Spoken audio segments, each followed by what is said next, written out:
Deus poderoso, queremos te louvar, te agradecer por esse momento e queremos colocar o teu filho nas tuas mãos. Nós sabemos que ele está 24 horas antenado contigo, mas ele precisa de algo mais hoje, ó Pai, de uma unção sobre esse negócio de intimidade.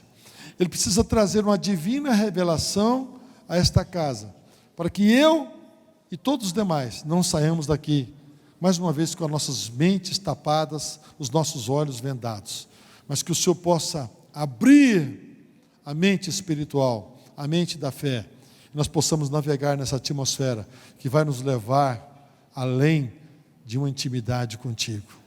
Por isso, Pai, abençoa o teu filho, abençoa o teu lar, abençoa a tua esposa, abençoa o Dudu, guarda essa família, Pai, abençoa o ministério dele. Ele viaja tanto, ele corre tanto, mas ele dedicou 5 semanas aqui, exclusivamente, para nos abençoar. Nós já queremos te agradecer por essa oportunidade, no santo e poderoso nome de Jesus. Amém. Meus irmãos, a paz do Senhor. Por favor, abra sua Bíblia. Jeremias, capítulo 5, versículos 30 e 31. Jeremias, capítulo 5, versículos 30 e 31. Eu estou muito feliz essa noite. Me sinto, de fato, realizado aqui hoje, porque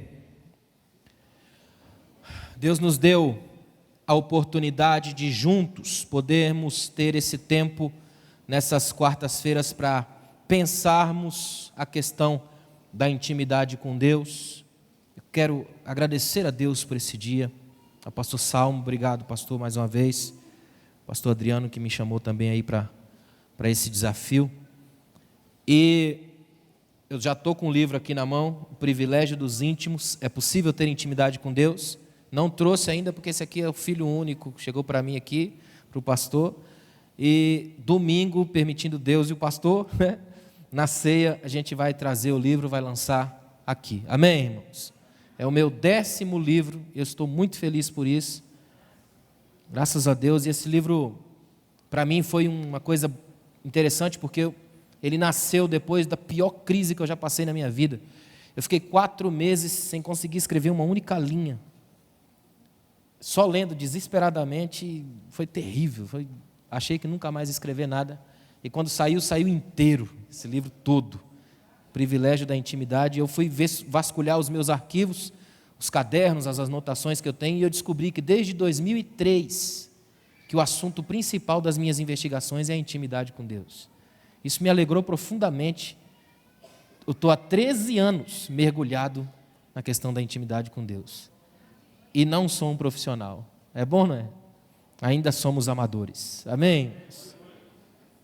Essa noite, para a gente poder começar de verdade sobre a questão da intimidade, o que eu quero falar aqui é para a gente desintoxicar da falsa intimidade. Vamos começar certo. Amém? Então, o tema que a gente vai pensar aqui hoje, essa primeira noite, são sinais para discernirmos a falsa intimidade. Amém? Sinais para discernirmos a falsa intimidade, que é para a gente começar certo, começar direito. Aí você me ajuda aí, não deixa ninguém sair, se mover, amém? Faz uma oração que eu aprendi a fazer lá em São Paulo com um amigo meu. Toda vez que ele vai pregar, ele ora assim: Deus, toca nas glândulas salivares para eu não sentir sede e não ir beber água. Toca também na minha bexiga para ela não encher e eu não precisar ir no banheiro. Mas acima de tudo, toca na língua, porque aí eu não converso com ninguém e todo mundo fica ouvindo a palavra. Amém, irmãos? Né? Jeremias capítulo 5, versículos 30 e 31. Acharam?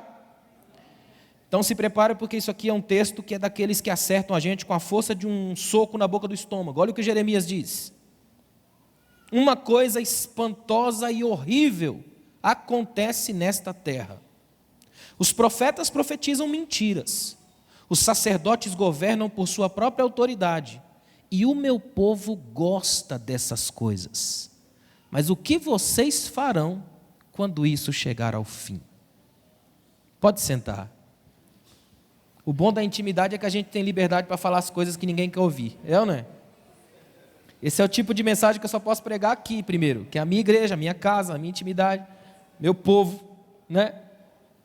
Meus irmãos, esse mesmo texto que nós acabamos de ler, que é terrível, que é um texto que Jeremias, por causa de pregações, de profecias como essa, Jeremias sofreu absurdamente, foi açoitado, foi parar num tronco. Babilônia entrou em Israel, devastou tudo, levou o povo cativo, deixou Jeremias. Por causa de mensagens como essa aqui, Jeremias sofreu muito. Aí eu fui pesquisar e olhar esse mesmo texto numa outra versão que eu gosto muito e que eu sempre uso aqui, a versão A Mensagem do Eugene Peterson, e o texto é ainda mais forte. Olha como que o Eugene Peterson traduziu esse mesmo texto. Ele traduziu assim, ó: tenebroso, asqueroso, o que aconteceu com este país? Os profetas pregam mentiras e os sacerdotes são seus assistentes, e o meu povo adora isso. Eles engolem essa fraude. Olha como ele termina: mas quero ver o que vocês vão fazer quando a vaca for para o brejo. Gostei dessa cena, imagina. Jeremias vai trabalhar com uma coisa que eu acho muito importante, que é definir padrões. Ele está deixando bem claro que o povo gosta disso. Aí, séculos depois, Maquiavel vai escrever que o povo gosta tanto de uma boa mentira, que um falsário nunca vai ter falta de vítima para suas fraudes. É ou não é? Esses dias alguém pichou num muro da Universidade de São Paulo, da USP, alguém pichou no muro assim, ó: senhores políticos, queremos mentiras novas. As pessoas gostam da tal da mentira, uma mentira bem contada, bem ajeitada, e o povo leva. E uma das mentiras mais incríveis pregadas nas nossas igrejas é a mentira da intimidade. Há muita gente vivendo uma falsa intimidade, uma intimidade perigosa. Paulo, quando ele escreve aos Romanos, capítulo 3, versículo 23, ele declara: todos pecaram e destituídos estão da glória de Deus. Ou seja, todos nós somos pecadores. E se todos nós somos pecadores, todas as nossas relações, por causa do pecado, vão enfrentar as dualidades dessa guerra entre verdadeiro e falso. Tudo que você for nas suas relações vai ter essa coisa do verdadeiro e falso. Nós estamos numa igreja e vivemos como igreja onde a tensão entre verdadeiro e falso é constante. Para descobrir entre o verdadeiro louvor e o falso louvor, a verdadeira adoração, a falsa adoração, os verdadeiros irmãos, os falsos irmãos, e o pior, os verdadeiros abraços e os falsos abraços. Miguel de Unamuno, escritor espanhol, disse que nada é tão parecido com o abraço do que o estrangulamento. É ou não é? Parece que está abraçando e os dois estão morrendo.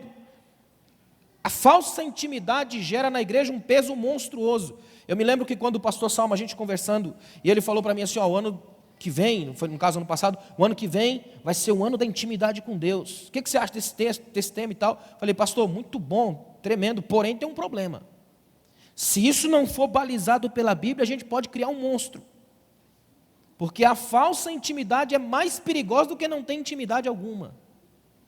Falsa intimidade é um negócio mortal. E a gente vai mergulhar nela aqui hoje. E hoje eu faço questão de provocar você ao extremo. Quero que você saia daqui nervoso. Amém, irmão? Para você sair daqui com a certeza feliz de que você fez a opção de andar na intimidade genuína com Deus, que não tem a ver com nada disso que eu vou falar aqui. O que eu vou falar são os sinais para nós discernirmos a falsa intimidade. Escuta isso aqui, ó, nós vivemos numa era de sensações, um tempo onde é fácil sentir alguma coisa.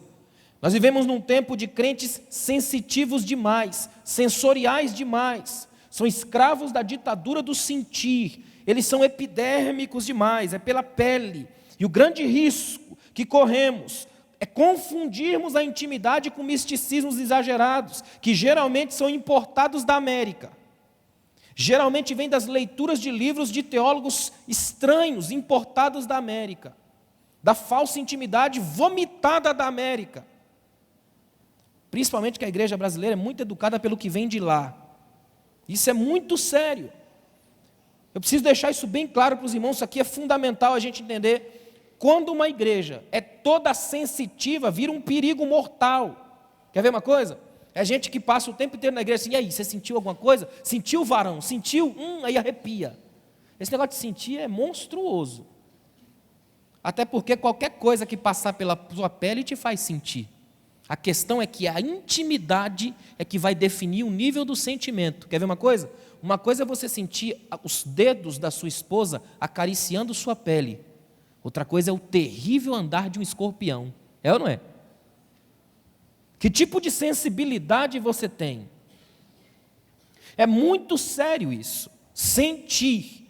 Nem sempre aquilo que nós sentimos é o balizador da espiritualidade cristã, porque a espiritualidade cristã e a intimidade com Deus não é feita de sentimento, é feita de comportamento, transformação de essências. Amém? Quando o assunto é intimidade com Deus, todo mundo sente de tudo, e aí que está o perigo, é aqui que mora o problema. Que tipo de intimidade é essa, por exemplo, que ela não gera obediência, não gera transformação e não gera comunhão na igreja? Se a intimidade gerar um clube dos super santos, não é de Deus. Se a intimidade te afastar da comunhão dos irmãos, não é de Deus. Se a intimidade te fizer desobediente, não é de Deus. Se a intimidade te fizer rebelde, não é de Deus. Se a intimidade rachar a igreja, não é de Deus. Intimidade de Deus aproxima, traz para perto, para dentro, para o abraço, para a comunhão, para a obediência, para o estar junto, para o partir do pão, para a partilha. A intimidade genuína tira você do foco, coloca Cristo no foco e todo mundo ao redor dele abraçado à cruz. É tão interessante isso. Uma das maiores carências da igreja contemporânea é a carência de discernimento, é perceber se o Espírito que se move em nós é o Espírito Santo ou é uma caricatura diabólica que imita a intimidade, mas nos afasta da verdade. Escuta bem o que eu vou dizer para você aqui, ó. Hoje, a igreja, o que ela mais precisa como igreja é do discernimento. Sabe por quê? Até o discernimento a gente entende errado. A gente acha que discernimento na igreja é tecla SAP espiritual. O cara falando em línguas estranhas aqui, o outro interpretando do lado. É ou não é? Só que isso não é discernimento, isso é interpretação simples, pura e simples. Discernimento é perceber o espírito que se move e o que é que isso vai gerar, é mais sério ainda. Por isso que é tão perigoso quando eu me deixo levar pelo sensitivo, pela performance. É que nossos cultos são tão bons que a gente sai deles com a sensação de que é super crente. Às vezes eu oro para que Deus não nos dê cultos tão bons, a ponto da gente sair daqui achando que já domina o sagrado.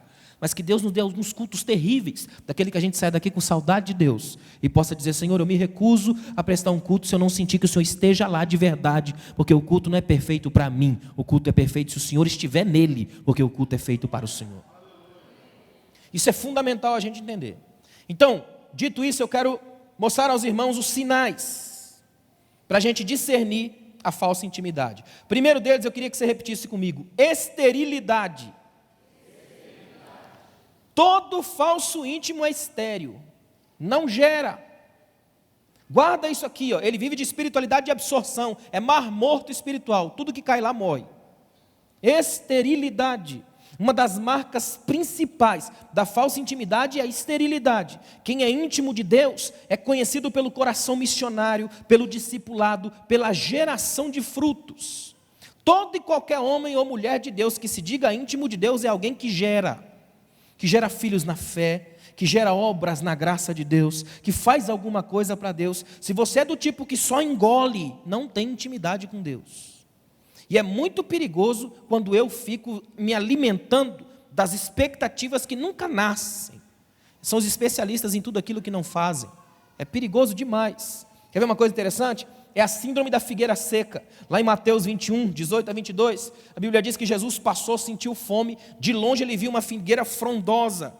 E lá no Oriente, a figueira vem primeiro com a folha, porque a folha faz um guarda-sol natural, por causa da força do sol. Então, se tem folha, obviamente tem fruto. O fruto nasce depois, coberto e protegido pela folha. Então, a lógica de Jesus foi a seguinte: se aquela figueira está cheia de folha, tem fruto. É óbvio, é natural. Só que Jesus chegou lá, a figueira é antilógica. Ela prometeu, mas não cumpriu. Alimentou, mas não deu. Encheu a bola, mas na hora H falhou. Jesus chega perto da figueira, vê que ela está lotada de folhas, imagina que tem frutos, mas quando chega não encontra nenhum. Interessante que um dos símbolos dos fariseus na época era uma figueira frondosa. É Jesus dando uma terrível denúncia, dizendo que esse povo, os fariseus, os religiosos poderosos, são aqueles que têm muito aparato, mas não tem base bíblica. Muita folha, mas não tem fruto. Aí Jesus vai e seca a figueira. Charles Spurgeon, pregando sobre esse texto, ele dá um lamento que eu acho tremendo. Ele diz assim: ah, figueira, quem dera que tu tivesses nascido lá longe, atrás de algum monte, bem longe do olhar de Jesus, mas tu nasceste bem na frente da estrada. Ele passou e te viu, com fome, esteve debaixo de ti e não pudeste matar a fome de Deus. Você é uma figueira aqui hoje. A pergunta de Deus para você é: há em você frutos capazes de matar a fome de Deus? Ou você promete, mas não cumpre? Ou você tem folhas, mas não tem fruto? Ou você levanta uma massa, mas não consegue colocar o pé no chão? Ou você tem manchete, mas não tem notícia? Tem rótulo, mas não tem conteúdo? Há muita gente vivendo dos rótulos. Essa coisa aqui é tão fácil de fazer, a esterilidade prova, faz um movimento imenso, mas não consegue gerar nada. São as grávidas de Taubaté, lembra? Gigante a barriga, mas não tem nada. Promete, mas não cumpre. É muito perigoso isso. Há muita gente vivendo dessa mentalidade. Guarda isso em nome de Jesus. Se você quer viver uma intimidade genuína com Deus, precisa gerar frutos. É natural do cristão, da genética divina, que ele gere frutos para Deus. Sabe qual é a grande tragédia de muita gente na igreja? Tem gente na igreja que tem anos na igreja e não consegue lembrar qual foi uma pessoa que ela discipulou, que ela pegou e levou até Cristo, que trabalhou com ela e viu Cristo ser gerado nela. Quem já fez isso não esquece nunca e fica investindo o tempo todo. Como é bom você poder dizer: fulano está na igreja e eu fui lá, tirei das trevas, arranquei, levei para Cristo, cuidei e ele hoje está dando frutos. Dá um sentimento tão tremendo.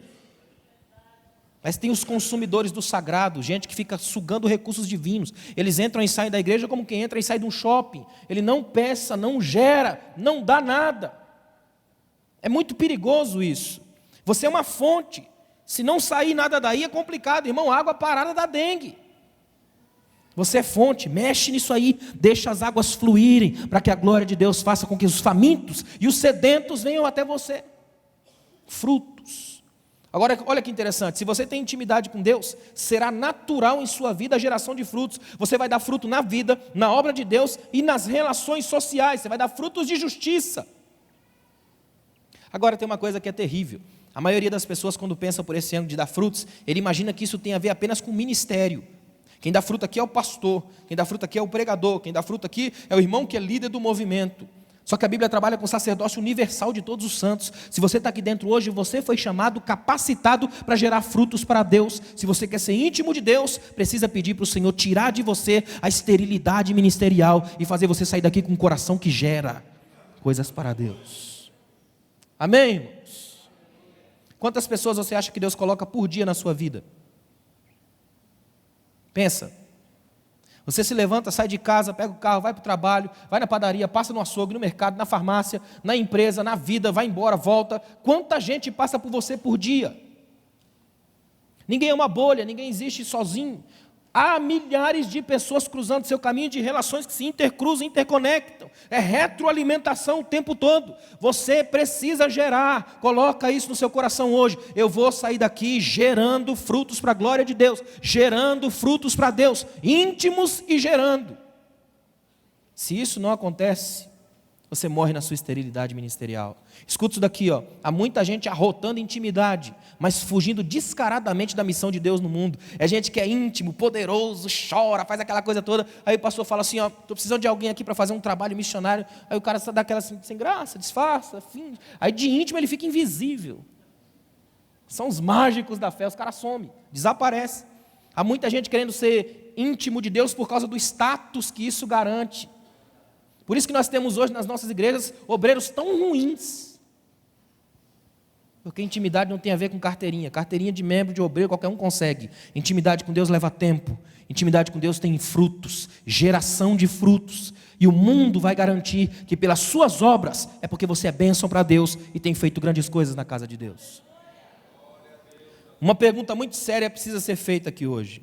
Quando foi a última vez que você chorou por causa da situação das pessoas sem Deus? Você já parou para pensar nisso? O que Jeremias diz nesse texto é muito sério. Olha o que ele diz: coisa espantosa, asquerosa, horrenda se anda fazendo nesta terra. Quando o Peterson traduziu, ele colocou neste país. E a sensação que eu tenho é de falar do nosso país. A igreja brasileira precisa chorar pela situação do seu país. Não basta a gente bater no peito aqui hoje e dizer: nós somos 42,3 milhões de evangélicos no Brasil. E daí? Somos 56 milhões de ex-evangélicos. Somos 42,3 milhões de gente que não faz diferença na nação. Uma nação suja, podre, corrupta, terrível, afastada de Deus, longe da graça. Onde está esse povo? É preciso gerar. É preciso gerar. Irmãos, se Deus está falando o ano inteiro com essa igreja de intimidade com Deus, é que Ele quer fazer uma igreja da geração, uma igreja dos frutos abundantes, uma igreja onde a própria história pode ser mudada. Eu creio nisso. Eu creio que aqui hoje o Espírito de Deus pode fazer você sair daqui com um coração gerador, um coração que consegue gerar frutos para a glória de Deus, uma terra fértil que as sementes da graça conseguem vingar. Os chamados pais da igreja, eles diziam que o cristão que ama a Deus carrega o fardo pelas almas sem Deus. Eles sofrem por isso. Você já parou para pensar nas pessoas sem Deus? Para não ir muito longe, nesse exato momento tem um monte de mães nos hospitais chorando pelos seus filhos. Essas crianças nascendo com microcefalia, monstruoso isso. Quanta gente sofrendo nesse país, prostituições absurdas, situações terríveis dentro e fora. Essa igreja, por exemplo, é uma igreja que não pode dizer que não sente o mundo, porque todo culto nosso a gente lê dores e crises de gente aqui. É ou não é? Se isso não doer no nosso coração, nós não podemos dizer que temos intimidade com Deus. Sabe por quê? Porque o coração de Deus sofre pelas dores do mundo. A Bíblia diz que Ele não tem prazer na morte do ímpio. Deus chora pela situação do mundo hoje. E quem é que vê isso? A igreja. Ela é a ponte, ela que faz a conexão entre o que Deus está sentindo e o que o mundo sente. Alguns dos piores cristãos são aqueles que sentam aqui e dizem: graças a Deus que eu não sou que nem aqueles lá fora. É mortal isso.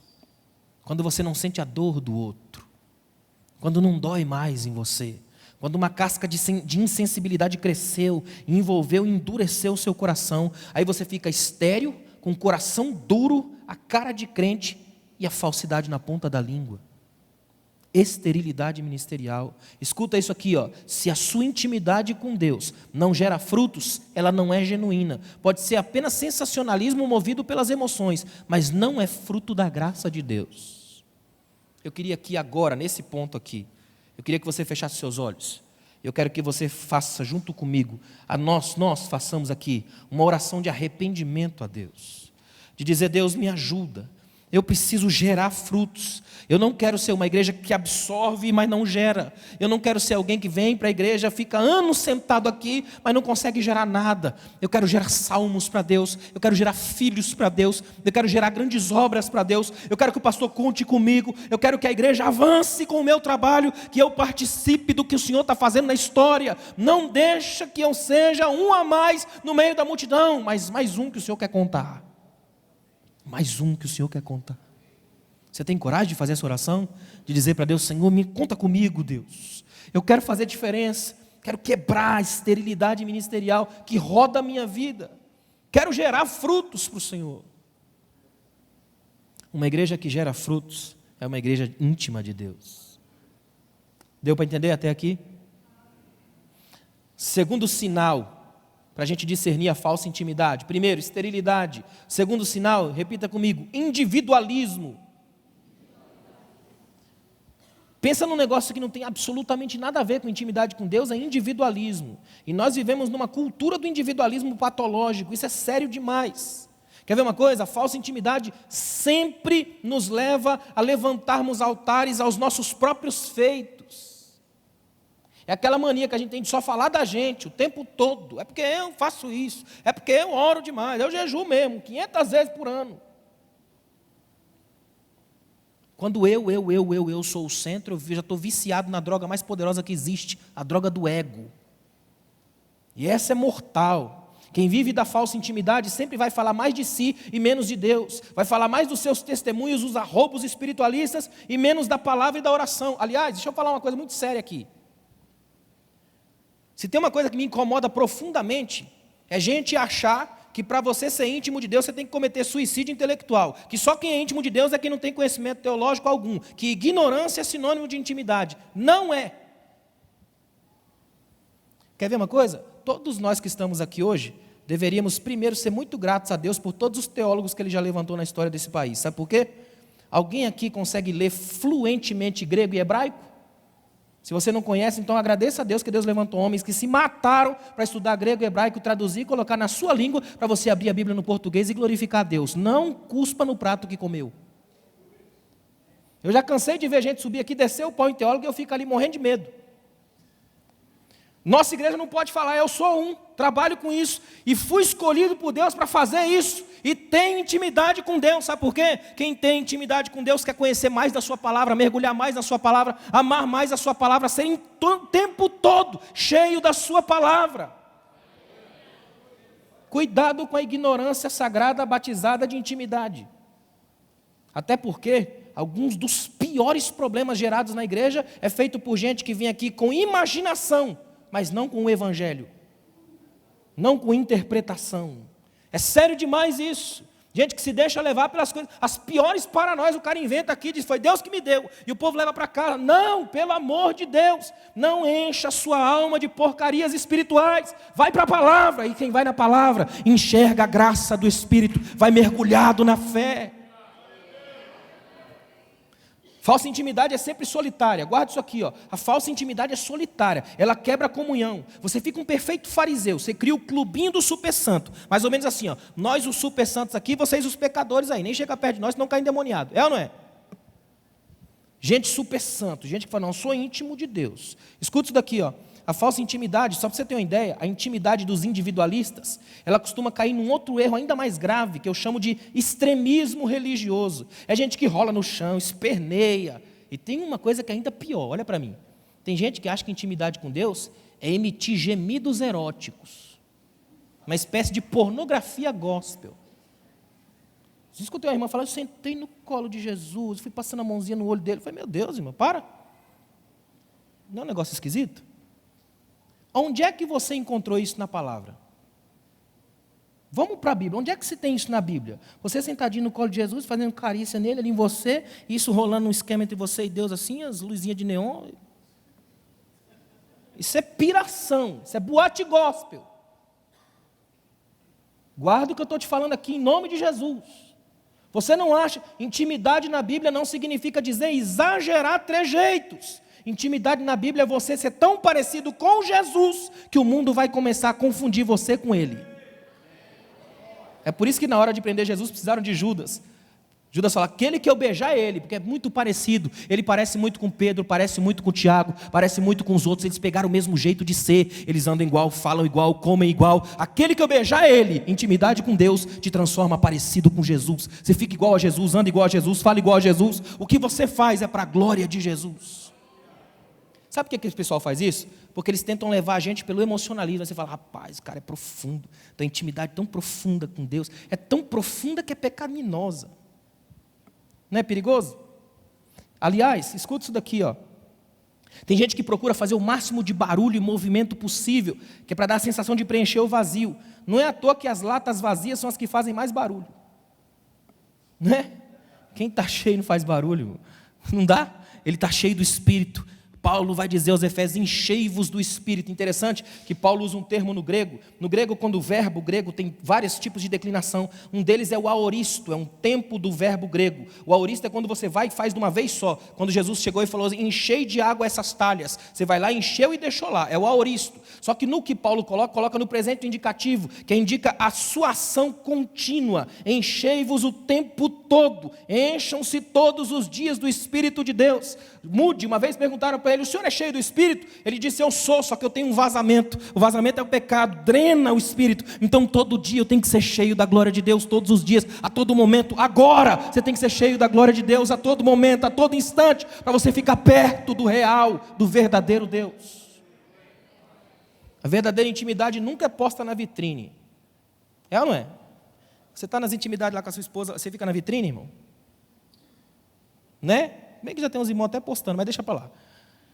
Intimidade é coisa da intimidade, não é? Bonito isso? Intimidade é da intimidade. É simples assim. Não vai para a vitrine, você não fica olhando para todo mundo. Cuidado para não inverter essa lógica da adoração e se tornar um idólatra. Ou seja, Deus não divide sua glória com ninguém.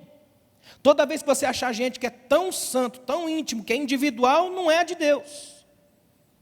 Os mais santos, os mais íntimos de Deus estão perto do povo, conversa com todo mundo, existe neles uma santa alegria de se envolver com as pessoas, de abraçar os irmãos, de permitir que a glória que atingiu ele também atinja os outros. É a dinâmica perfeita da graça. Paulo vai dizer em 2 Timóteo: eu recebi de Cristo, Timóteo, passei para você, você passou para homens fiéis e eles vão passar para outros. A lógica do fluir da graça que nunca para, não para em mim porque não é minha, passa por mim, atinge você e vai atingindo todo mundo. A verdadeira intimidade se gera na comunhão da igreja. Igreja de comunhão, de intimidade genuína. É muito perigoso quando você tem um clubinho dos íntimos da igreja. É sério isso. Se você conversar com os pastores, você vai ver que algumas das pessoas que mais geraram problemas são esse tipo de gente, que se fecha no seu clubinho, a ponto de chegar um momento onde eles pensam assim: quer saber? Essa igreja não merece a gente. Aí vaza. E vai fundar o ministério do supercrente, do santo do céu, do Jesus renovado. Que não consegue lidar com gente comum. Aí quando você vai lá para o Apocalipse, você vê 7 igrejas da Ásia tão problemáticas quanto as nossas.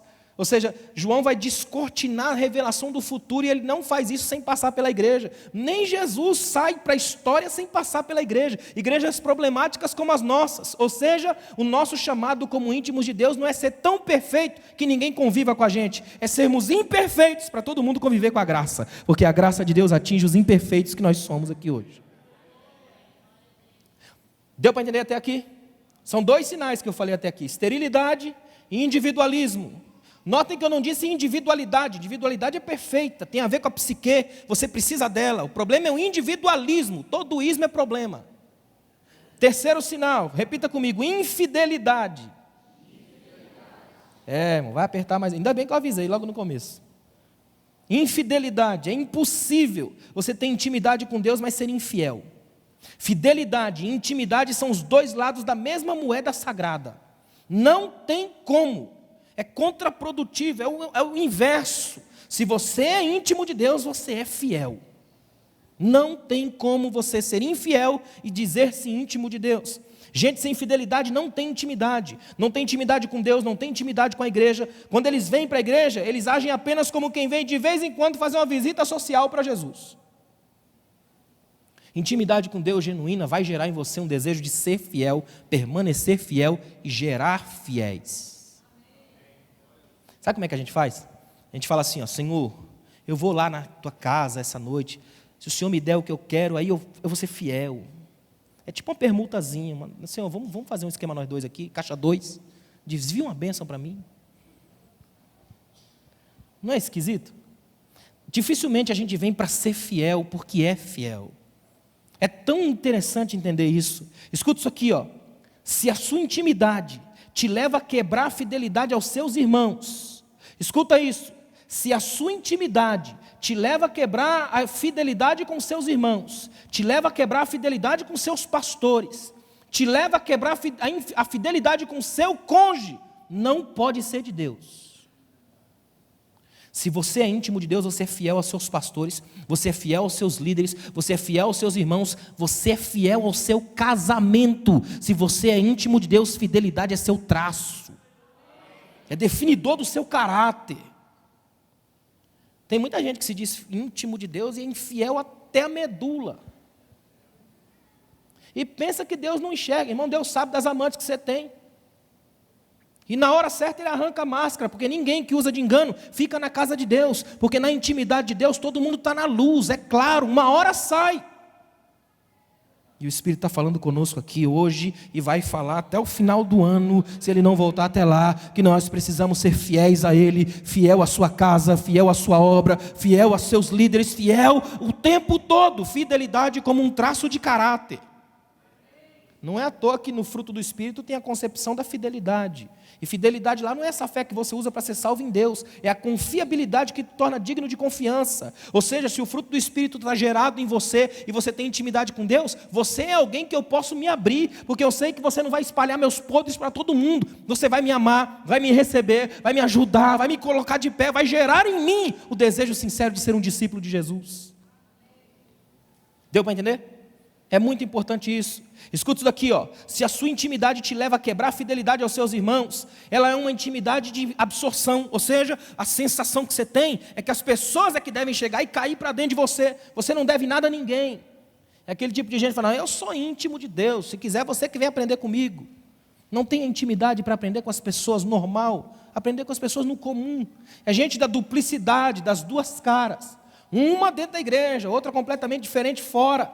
Gente que fabrica um ser que não é. E é tão perigoso quando você fabrica aquilo que não é, porque uma hora, tanto você quanto a fabricação vão dar cara a cara. Eu estava agora em Blumenau essa semana, e um pastor amigo meu estava dando uma pregação, e ele contou uma história que aconteceu com ele, que eu achei muito engraçado. Ele foi pregar num congresso grande, em Redenção, no Pará, e ele falou que estava no final do congresso com uma cantora muito famosa, e eles dividindo a banca, assim. Ele colocou os livros deles, DVDs, e a cantora colocou os CDs dela assim do lado. Aí veio uma criança, olha que tremendo. Aí a criança pegou o CD dela assim, olhou para ela, CD, olhava para ela. Olhava para o CD, olhava para ela. CD e ela. De repente a criança parou e disse: quem é essa aqui? Aí ela, sem graça, assim, sou eu. E a criança disse: a da foto é mais bonita. E saiu correndo. É um perigo quando você fabrica aquilo que você não é. Você vive de sombra, vive de máscara. Vive de uma intimidade que não viveu, não conhece. É só de ouvir falar. É próxima, mas não é íntima. O que Deus quer da gente aqui hoje é fidelidade. Sermos fiéis à sua palavra, sermos fiéis ao seu chamado, sermos fiéis à sua obra, sermos fiéis à profundidade do evangelho, sermos fiéis à verdade da cruz. Deu para entender? A falsa intimidade, escuta isso daqui, ó. A falsa intimidade, ela quebra a fidelidade e ela aprisiona numa cadeia de desobediência. Alguns dos crentes que mais dão problema nas igrejas são os que melhor se disfarçam de santos. Eles vestem muito bem a máscara da intimidade. Eu estava olhando isso na Bíblia esses dias e me assustou. Olha, quando Jesus vai falar com seus discípulos na mesa da ceia sobre a questão da traição, Jesus diz assim, ó, Jesus fica irritado em seu espírito. A Bíblia diz que ele estava irritado em seu espírito, porque um de vocês, olha como Jesus disse, um de vocês é um diabo, um de vocês vai me trair. Judas, o texto bíblico diz que Judas falou: com certeza não sou eu. E Jesus disse: é você. Depois na mesa, a Bíblia diz que Jesus pegou o pão e deu para ele, na frente de todo mundo, ainda falou: aquele que eu der o pão, esse há de me trair, na frente de todo mundo. Irmãos, olha o gênio de máscara que Judas era. Ele fingia tão bem que Jesus falando, dando o pão, e ninguém desconfiou. Só foi descobrir depois. Pensa num cara gênio. O Oscar vai para Judas. Não assisti, né? Judas, o indivíduo que fingia bem. A falsa intimidade faz isso. Você finge tão bem que todo mundo fala: é o cara, essa mulher é demais. Mas não consegue aguentar quando Jesus pega o pão e com a mão abençoada dele dá para você. A Bíblia diz que depois que ele comeu o pão, ele saiu da ceia, e o texto bíblico diz: era noite. Filho das trevas sempre fica na noite. Quem é de Cristo vem para o dia, vem para a luz, faz parte da fidelidade dos abençoados, aqueles que são íntimos, fiéis e que ficam às claras com Deus. Se a intimidade que você tem não gera fidelidade integral, ela não pode ser de Deus. Então até aqui nós falamos de esterilidade, individualismo e infidelidade. Tem mais uma aqui que eu quero passar para você ainda hoje, mais um dos sinais para a gente discernir a falsa intimidade. Repita comigo: interesses equivocados. É uma frase bonita, mas assim, trocando em miúdos, é gente interesseira mesmo, amém? Interesseiro é um problema grave, e nós hoje estamos nos tornando uma igreja de interesseiros. Uma igreja que vem se Jesus fizer. Uma igreja que obedece se Jesus der alguma coisa. Irmãos que fazem alguma coisa se forem consagrados, se tiverem status. Sempre na condicional: se Jesus fizer, eu faço. O único interesse genuíno e legítimo que deve alimentar a nossa fome de intimidade com Deus, sabe qual é? Amor. Sabe por quê? Porque nós somos íntimos porque amamos. Também somos íntimos porque fomos amados, mas também somos íntimos porque queremos amar. Ô irmão, se a gente entender isso aqui, muda tudo. Você vir aqui para ser íntimo de Deus, não porque vai ganhar alguma coisa, mas porque você vai amá-lo com tudo que você tem, com tudo que você é. Tem gente que, se pudesse, mudava a Deus, você sabia disso? Deus, eu não gosto dessas coisas que o Senhor faz, se eu pudesse eu mudava isso aí. Ainda bem que Deus é graça, se Ele fosse o terror que era, a gente estava morto. É ou não é? Já parou para pensar nisso?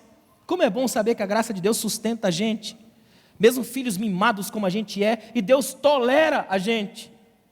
Como diziam os teólogos medievais, o homem é o risco que Deus quis correr. Pensa num risco brabo, é ou não é?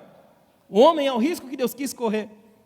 Olha que interessante, outros interesses vão acabar nos tornando o que a Bíblia chama de mordomos infiéis, lá em Lucas 16. Mordomo infiel é aquele que goza da companhia e da confiança do seu Senhor, mas usa para manipular a graça ao seu bel prazer. É gente que está na igreja, faz parte do movimento, mas ele sempre tem um jeito, um quê de manipular, de trazer a graça para perto de si, para manipular a graça. Mordomos infiéis. Escuta isso daqui, ó. Nós não devemos buscar intimidade só por causa das experiências com Deus. Você já viu que tem gente que busca intimidade só para ter experiência? Olha, você tem grandes experiências com Deus. Experiência é bom, mas não é doutrina. Sem falar que experiência, simplesmente pela experiência, não faz diferença. Porque Judas andou com Jesus 3 anos e viu todas as experiências. E nada disso mudou o coração dele. Não é verdade? A Bíblia é cheia de gente que teve grandes experiências. Israel, uma nação inteira de experiências. Uma nação que está levando o Brasil todo para o cinema para ver o filme. Uma nação que abre mar, que entra no deserto e que morre tudinho lá. Já notou isso? Vou estragar o final do filme. Morre tudinho no deserto. A nação inteira. Porque não adianta você ver um monte de coisas se você não olhar para Deus. Antes de qualquer coisa, tenha intimidade com Deus, não com coisas a respeito de Deus. Não são as experiências, é Deus. Ele é o centro de tudo, Ele é o Senhor acima de tudo, Ele é o alvo, Ele é o foco, Ele é o objetivo final, Ele é a esperança, a essência, a vida, Ele é tudo. É nele que a gente tem que focar a nossa experiência de fé. Cristo, alvo. Não dá para buscar a experiência da intimidade só para ter uma experiência com Deus. A gente busca intimidade para poder manifestar ao mundo a glória de Deus. Ou seja, a gente busca intimidade para ser, não intimidade para ter. A gente busca intimidade para dar, não para acumular. Ainda tem gente buscando experiências, buscando um monte de coisa com Deus, que é para ter aquela sensação de ter um monte de coisa. Eu guardo várias coisas. Ou então eu venho pela experiência da intimidade em busca da prosperidade. Que esse é o grande sonho, o elixir de todo mundo. Charles Spurgeon, príncipe dos pregadores, ele pregando sobre essa questão, olha o que ele disse. Eu fiz questão de anotar e ler para você, olha o que ele disse. Será que um homem que ama o seu Senhor estaria disposto a ver Jesus vestindo uma coroa de espinhos, enquanto ele mesmo almeja uma coroa de louros? Haveria Jesus de ascender ao trono por meio da cruz, enquanto nós esperamos ser conduzidos para lá nos ombros das multidões, em meio aos aplausos? Não seja tão fútil em sua imaginação, avalie o preço. Olha o que ele diz: se você não estiver disposto a carregar a cruz de Cristo, volte para a sua fazenda, para o seu negócio e tire deles o máximo que puder, mas permita-me sussurrar em seu ouvido: o que adianta o homem ganhar o mundo inteiro e perder a alma?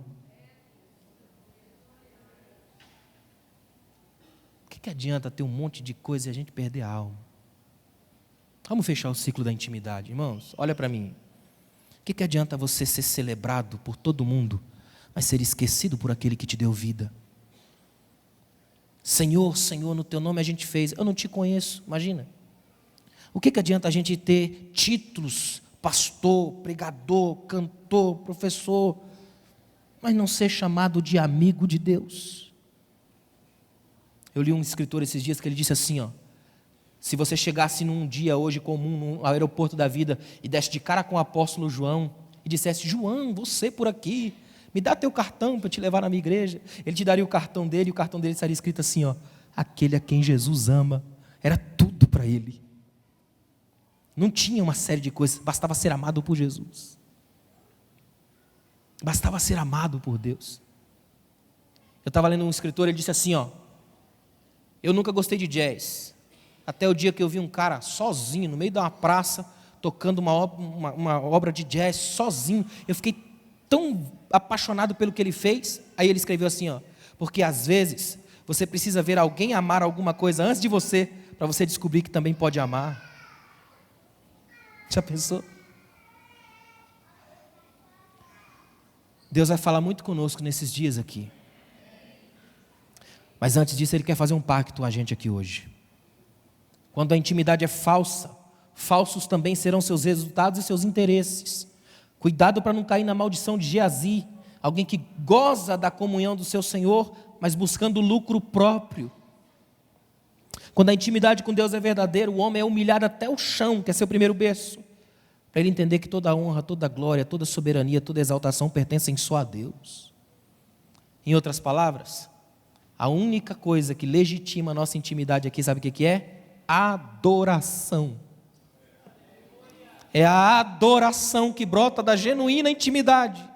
Os íntimos de Deus adoram a Deus. Os íntimos de Deus amam a Deus. Os íntimos de Deus têm fome e sede de Deus. Os íntimos de Deus não se contentam com outra coisa, eles querem Deus.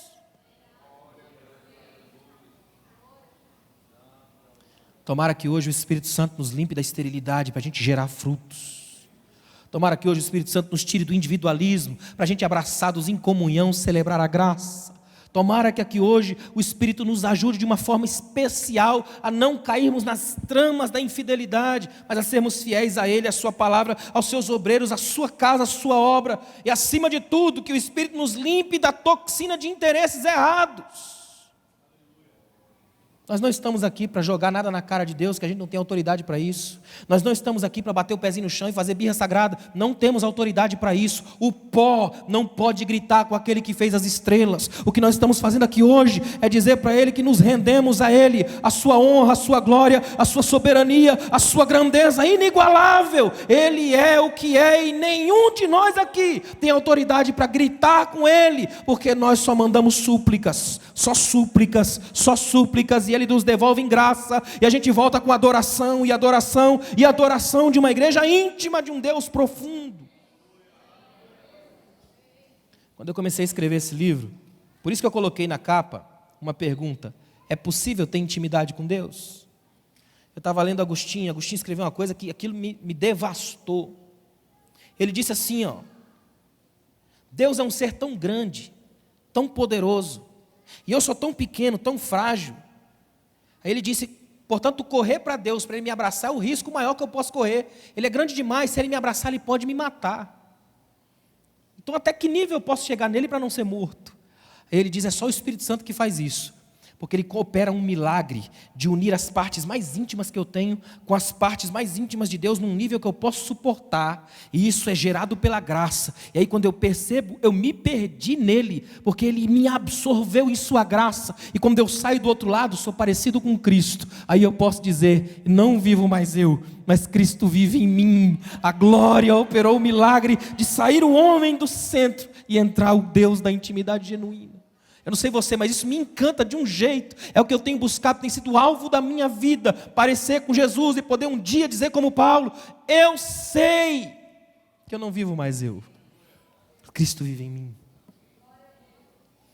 Essa manhã, eu perdi um grande amigo, um velhinho que me ajudou muito em São Paulo, o irmão Alvelino Barbosa. Pai de um amigo meu que é quase um irmão para mim. Ele morreu aos 70 e poucos, se não me engano, 70 e poucos anos. Câncer, a doença maldita. Aquele homem me ajudou muito. Eu quando comecei a pregar, comecei a ministrar, eu ia para a casa dele, e ele ajudava a gente, dava lanche, e a gente ficava lá e a gente brincava. A gente veio aqui para comer Bíblia, irmão Avelino. E aí ele gostava, e deixava a gente lá e fazia um monte de perguntas. Eu fui para o seminário, voltava do seminário, ia na casa dele, ele fazia um monte de perguntas. Era muito engraçado, tinha umas tiradas que só ele mesmo. E ele, agora no final do ano, quando eu fui para São Paulo, eu fui visitá-lo. Ele já bem nas últimas, eu fui lá na casa dele, bem seco, o câncer no estômago.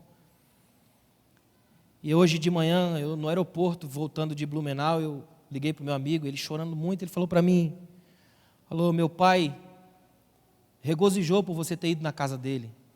Meu pai falou, quem viu o Alain e quem vê ele hoje? E ele disse assim, meu pai morreu hoje de manhã, no hospital. Ele disse, mas ele falou para mim as últimas palavras. Aí eu perguntei, quais foram as últimas palavras do seu pai? Ele disse, meu pai falou assim, agora eu sei o que Paulo quis dizer. Combati o bom combate, acabei a carreira, guardei a fé. Todo íntimo de Deus termina com Deus. Ele não termina sozinho, ele não termina solitário. Sabe o que é mais interessante? Todo íntimo de Deus consegue fazer da morte um momento belo. Por quê? Porque todo íntimo de Deus gera adoração. Guarda isso no seu coração. A falsa intimidade vai fazer com que você seja estéril, individualista, infiel e interesseiro. Mas a genuína intimidade vai te fazer adorador. Você vai adorar a Deus em qualquer tempo, em qualquer circunstância, não apenas no momento de louvor, porque momento de louvor é só isso, é momento de louvor. O que você faz é uma vida de adoração, para que o momento de louvor seja vivo. Adoração genuína, pulsante, que vem de dentro, que vem da alma. Fica de pé, por favor.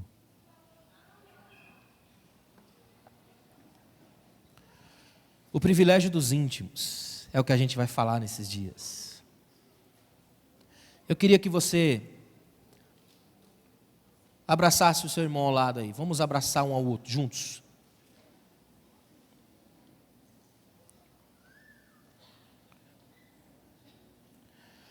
O que eu mais quero aqui, irmãos, nesses dias, é que o Espírito Santo de Deus mexa no nosso coração a tal ponto da gente compreender essas verdades que são difíceis de ouvir, eu sei disso, mas elas são necessárias para hoje. Isso aqui vai gerar saúde espiritual para quem está doente e vida espiritual para quem está morto. E você vai ver o que vai acontecer nos próximos meses na igreja, quando a gente respirar saúde espiritual pela via da palavra, da Bíblia genuína. Que a nossa oração aqui hoje seja: Deus, me livra da falsa intimidade. Eu não quero viver a falsa intimidade, porque a falsa intimidade, ela engana, é sedutora, é bonita, mas não é tua. A falsa intimidade vai me afastar da Bíblia, me levando para ouvir o que outros disseram, mas não a palavra. A falsa intimidade me fará um ignorante e útil, mas a espiritualidade genuína vai me fazer aprofundar na tua palavra o tempo todo. Homens e mulheres profundos em Deus. Eu, olhando daqui, eu fico imaginando todo esse povo que está aqui hoje, íntimos de Deus. Meu Deus, o que nós podemos fazer no país? Já pensou? Todos nós íntimos de Deus. Imagina o que a gente pode fazer nesse país. Íntimos de Deus. Você vai gerar uma diferença imensa na faculdade, uma diferença absurda na família, uma diferença gigantesca na empresa, porque você é íntimo de Deus. E o melhor de tudo, sabe por que eu coloquei o privilégio dos íntimos? Não é porque nós somos especiais. O privilégio aqui, é de a gente saber que Deus deixou a gente chegar perto. Ele falou: buscar-me-eis e me achareis. Intimidade é Deus deixar você chegar perto. Já pensou? Se você quiser, hoje você não consegue jantar com a presidente da nação, mas Deus pode jantar na sua casa com você, porque Ele quer. É extraordinário isso. Ore com esse irmão do seu lado, com essa irmã do seu lado, e vocês comigo, juntos. Deus, como nós podemos sentir a Tua presença aqui hoje, Senhor. Ajuda-nos, Senhor, a receber essa injeção que a Tua palavra dá para tirar as toxinas, desintoxicar a gente da falsa intimidade. Que a nossa intimidade não seja feita de gritos e de coisas que não se aproximam de Ti. Que a gente seja cada vez mais geradores de frutos. Tira de nós a esterilidade, Senhor. Que a gente seja da comunhão, da unidade, não individualistas. Que a gente seja fiel, obediente, Senhor. Obediente ao pastor, obediente à Tua obra, à Tua palavra. Que os nossos interesses sejam curados. Cura a nossa alma. Sara a nossa vida. Ah, Espírito Santo, seja celebrado numa igreja de íntimos, dos privilegiados pela intimidade, gente que o Senhor chegou perto, o Senhor resolveu abraçar, Pai. Abraça-nos essa noite, gera em nós adoração, notas de louvor, graça. Adore a Deus o máximo que você puder agora. Adore a Deus, adore a Deus. Diga para Ele agora palavras de gratidão, de alegria, de louvor. Adore a Deus. Por um minuto a mais, adore ao Senhor o máximo que você puder, o melhor da sua vida, que vem lá de dentro, do íntimo, do fundo da alma, que não é manipulado por emocionalismo tosco, que é feito pela verdade da palavra, que você comeu, que internalizou, que desceu para a vida, que encarnou, que vai gerar vida em você. Adore a Deus. Te louvarei,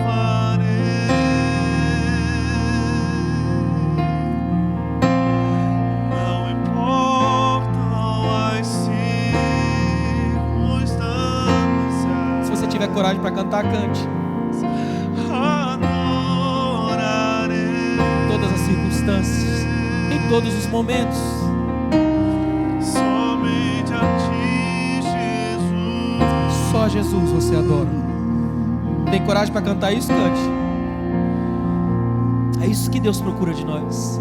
Proximidade, que vai além, que vai às águas da intimidade, que vai gerar no nosso coração a certeza de que o que nós estamos fazendo aqui não é apenas seguir uma cartilha de um ano, é seguir um projeto de vida. Canta, pode cantar. Vamos cantar, Canta com a igreja. alma, com a vontade da sua fé. Perto quero estar.